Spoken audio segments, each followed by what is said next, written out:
Sveiki visi, mano vardas yra Ieva Launagė, viešoje erdvėje vadinuosi Nina Sol ir šiandieną noriu pakalbėti išsamei apie gamtos mediciną, o plačiau daugiau būtent apie ajavaską, dar vadinama augalų mama. Ir turbūt esate girdėję šį pavadinimą ir esate girdėję apie šią stebuklingą arbatą.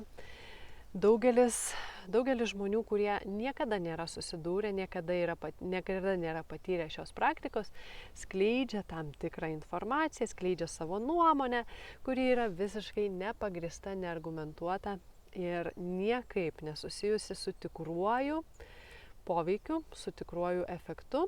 Tai labai kviečiu jūs išklausyti pilnai šį video ir būti atviriems suvokimui apie tai, kas iš tikrųjų yra ajavaska ir kokios yra galimybės naudojant šią praktiką saugiai.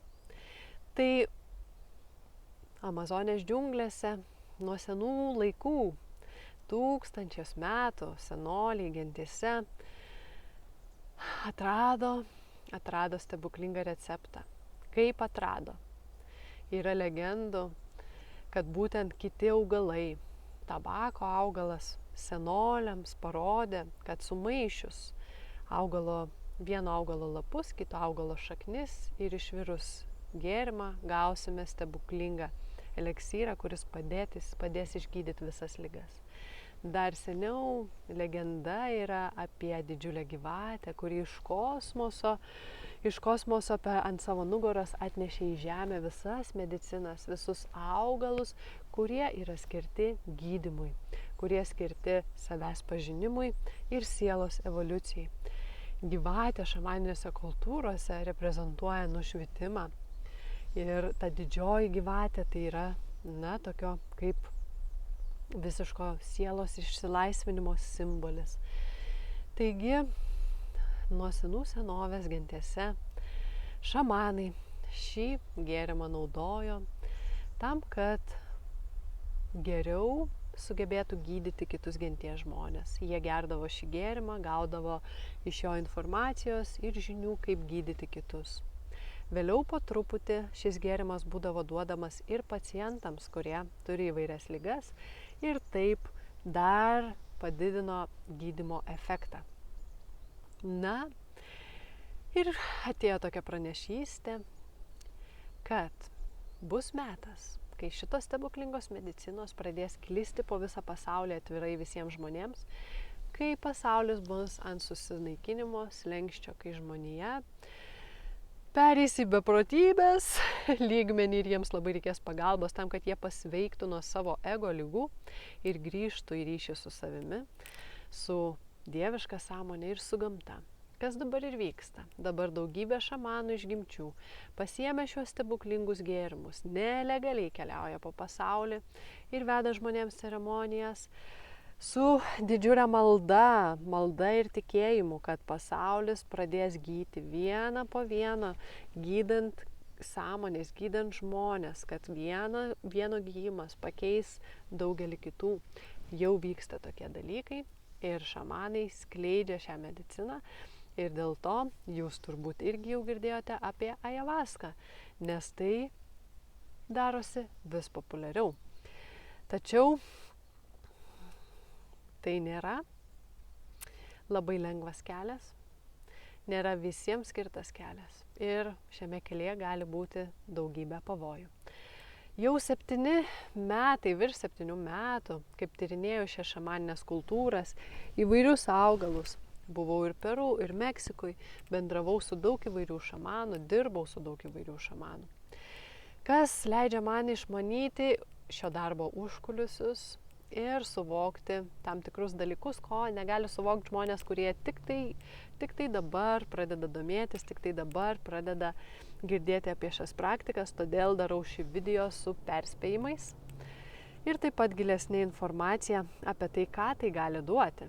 Taip, tai iš tikrųjų labai galingas, labai nuostabus įrankis.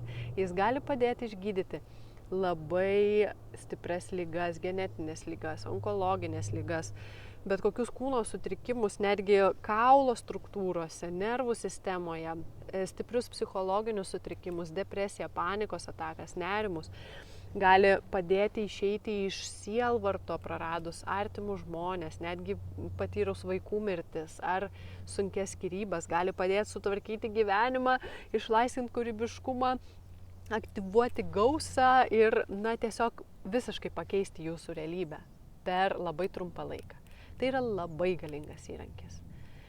Tikrai labai galingas. Ir efektas būna labai greitas ir maksimalus, jeigu žmogus yra pasiruošęs pakankamai. Tačiau tai netinkama praktika žmonėm, kurie turi stiprius psichiatrinius sutrikimus, tokius kaip šizofrenija, paranojinė šizofrenija ir širdies ligas. Todėl, jeigu kažkada jums buvo diagnozuota arba patyrėte tokius stiprius šizoidinius sutrikimus, tai tikrai nėra tai, kur jūs turėtumėt keliauti. Ir kadangi procesų metu būna stipri apkrova širdžiai, jeigu turite problemų su širdim, tai taip pat nerekomenduotina. Visiems kitiem labai rekomenduotina pasveikti iš savo ego sapnų.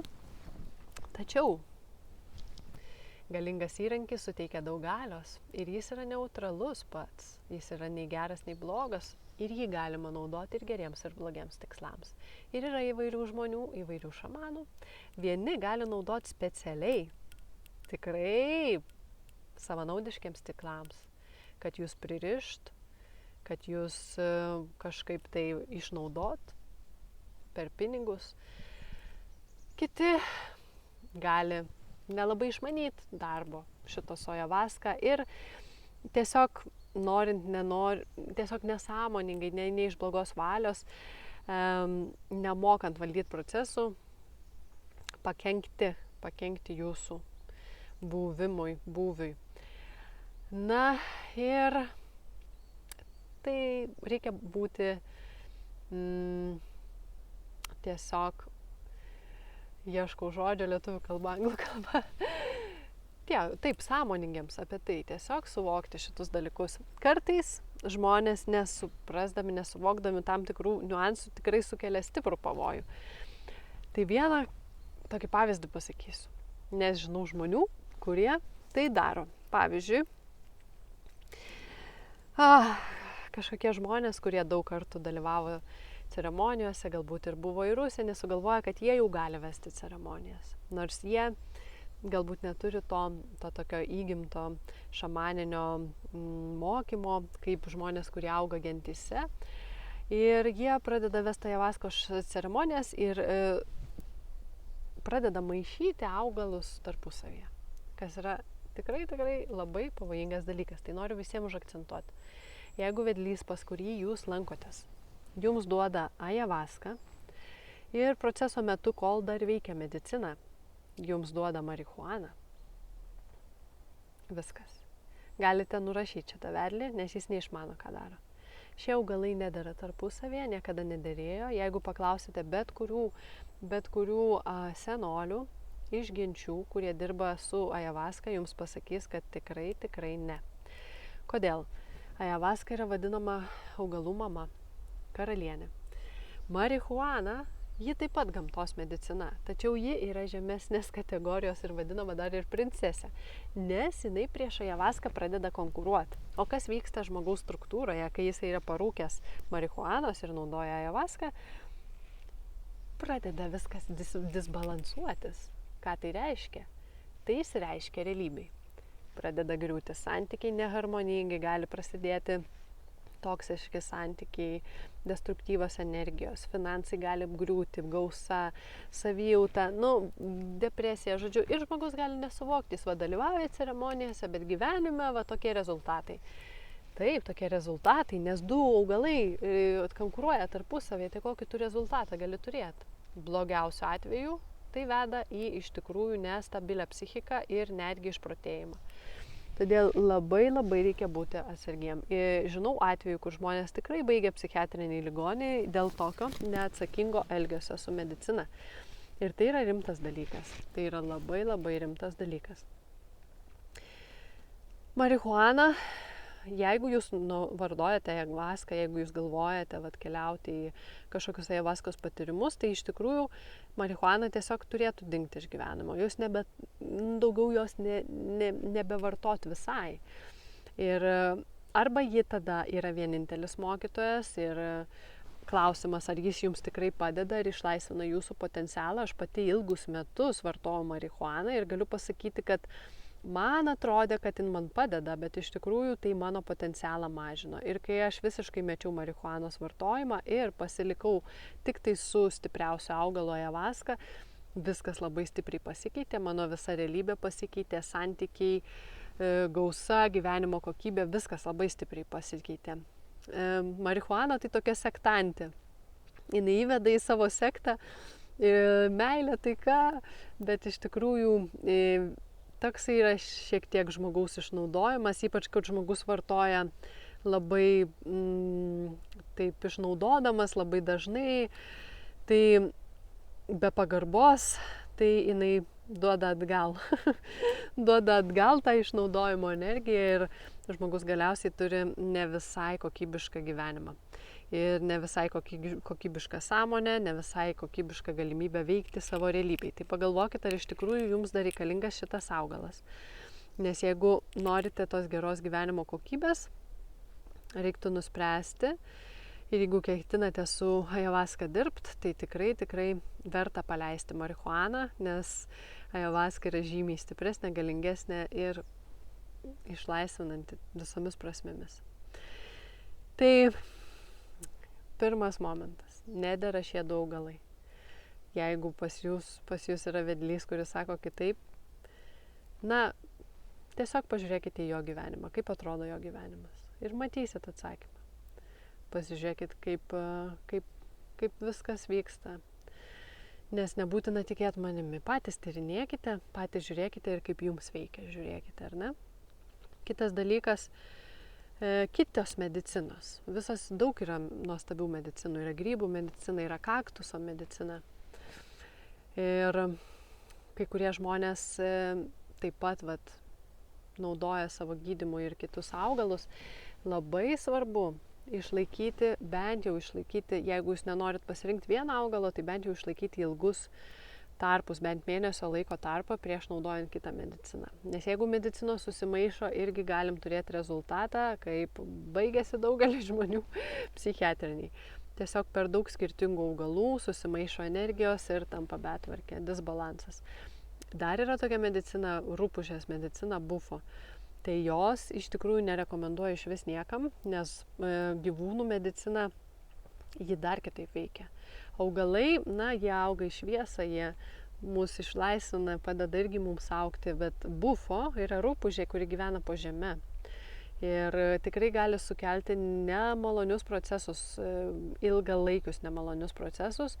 Tai šitos medicinos rekomenduočiau vengti ir žinau, kad yra kai kuriuose centruose netgi maišoma bufo, tada ajavaska. Tai jeigu tokiam centre siūlo jums bufo, ajavaska šamanai, žinokit, kad irgi neišmano. Neišmano darbo ir iš tikrųjų gali sukelti pavojų. Kodėl aš čia taip kalbu, lyg viską išmanyčiau. Sakau, galite tikėti manimi, galite ne. Čia yra mano rekomendacijos. Jūs galite eksperimentuoti su savim, ką norite daryti. Man norėtųsi tiesiog, kad tai vykstų saugiai, nes žmonės, kai daro tokias ekstremales keliones, galiausiai baigėsi blogai ir galiausiai kenčia medicinos vardas, nors iš tikrųjų tai yra netvarkingo naudojimo pasekmė. Tai jeigu jūs iš tikrųjų nemaišot medicinų, paliekat didelius tarpus arba iš vis pasirenkat tik tai vieną augalą, ajavaska dera tik su tabaku, tai su ajavaska, jeigu jūs liekat su ajavaska, tai yra rapė medicina, mapačio tabakas, visi šitie dalykai dera, tačiau ne kiti augalai. Arba paliekat didelius tarpus, arba pasirenkat vieną mediciną ir jeigu einate pas tikrai profesionalius vedlius, kurie išmano, kaip augalai dera, arba jie atkeliavę iš genčių ir tikrai jau savo genuose turi tuos vedimo principus ir nenori jūsų išnaudoti, užsukti į kažkokius tai lūpus, arba tai yra per savo patirtį labai daug praėję žmonės ir įgalinę save į tuos šamanus, Tai ir erdvė yra saugi, tai reiškia prižiūrima, kad dalyviai būtų su dieta, nes gali, pavyzdžiui, būti vedlys tvarkingas, profesionalus, galite jūs laikytis dietos irgi ateiti ar nešvaroj, bet ateina kitas dalyvis vakar parūkęs marihuanos. Visa erdvė, visa energija iškart įsikraipo. Tai svarbu žiūrėti, kad irgi organizatoriai prižiūri dalyvių dietą, kad jie tikrai tvarkingai veda visą šitą ceremoniją, kad būtų užtikrinta, kad saugi erdvė yra visiems. Aš esu pati patyrusi, kaip po ceremonijų, kai kas nors ateina be dietos. Pavyzdžiui, ajavaskoj negalima vartoti kiaulienos. Kiauliena labai stipriai maišosi su ajavaska, nes kiauliena sakoma, kad turi netgi DNR panašumų į žmogaus, tai taip pat kas kanibalizmas. Ir žmogus, kai keliauja su kiauliena gerta ajavaskos, tai labai irgi šamanams nemalonu būna vesti. Tai man tiesiog netgi vieną kartą jautėsi, kai žmogus atėjo be dietos, su kiaulienos mėsa savo struktūroje, aš tiesiog viską jaučiu, man ta kiaulė, o jetus, kaip ten jaučiasi, matosi, girdisi per viską, nes per ceremoniją visi susijungia. Ir jeigu einam be dietos, tai mes negerbėm kitų.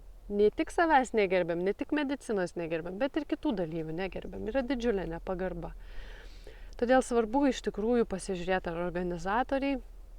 ar organizatoriai prižiūri, kad dalyviai būtų švaroj. Ir svarbiausia dalykai ateitų be marihuanos ir be kiaulienos. Ir be alkoholio. Nes jeigu ateis kažkas su alkoholiu, tai ojojoj, kaip jums bus irgi sudėtinga. Na, žmonės, kurie neturi patirties, jie nesupranta, kas vyksta, kodėl taip taško. Bet tai taško todėl, kad tavo kaimynas prieš 3 dienas alaus gėrė. Nu ir tada jaučiasi visiems. Tai jaučiasi visiems. Kitas dalykas.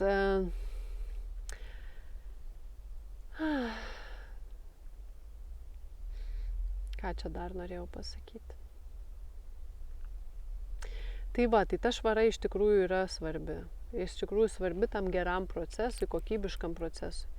Tai ne vien svarbu ir tas šamanas, bet svarbu ir organizatoriai, kiek jie turi atsakomybės tvarkingai paruošti erdvę tai ceremonijai ir tvarkingai paruošti dalyvius. Tai yra iš mano patirties suformuota nuomonė. Galite kitaip jausti, kitaip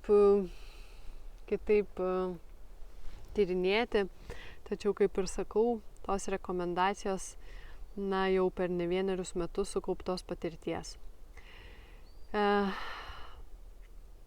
Ką dar pasakyti apie šios nuostabius įrankius, apie šios nuostabius augalus? Tai